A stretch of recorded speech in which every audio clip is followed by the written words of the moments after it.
अब जो ये घर के जो मुखिया हैं मणि बहन, उनसे हम बातचीत करेंगे कि जो संत रामपाल जी महाराज जी के जो शिष्य हैं उनके द्वारा उनको जो राहत सामग्री दी गई है वह उनसे ही पूछेंगे कि उन्हें लेकर कैसा लगा है, उनके बारे में वह क्या कहना चाहते हैं।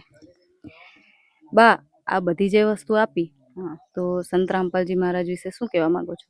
સારું કોઈ છે બા, આમાં શું શું વસ્તુ પડી તમે જોઈ ને? શું શું આપ્યું છે તમને? બધું આપ્યું હોય, તેલ મરચું મીઠું બકાલું બીજું બધું દારૂ બીજું બધું આપ્યું બા.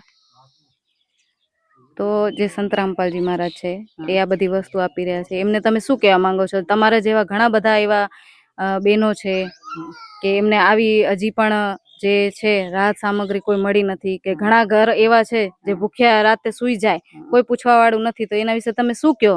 કહીએ કે કોઈ નથી મારું,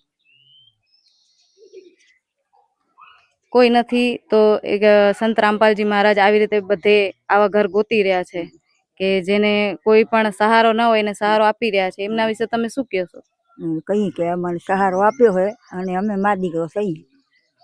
તમે બે મા દીકરો છો? બે મા દીકરો. અત્યાર સુધી કોઈ સહારો નતો આવ્યો તમારા પાસે? કોઈ નથી બા, આ દીકરા ન હોય ને ન હોય ત્યારે વરે ક્યારેક દઈ જાય કે લેવા નથી તારા. હા, બીજી કોઈ મદદ નથી મળી આજ સુધી? બીજો કોઈ નહીં બા. જે આ મદદ મળી છે અને આ તમારા હાથમાં જે આ જે છે એ સંત રામપાલજી મહારાજજી ના જે શિષ્યો છે, સંત રામપાલજી મહારાજ દ્વારા આ બધી સામગ્રી આપવામાં આવી છે, તો હવે કેવું લાગી રહ્યું છે? સારું લાગે મારી બેન, સારું સારું છે. ઠીક છે.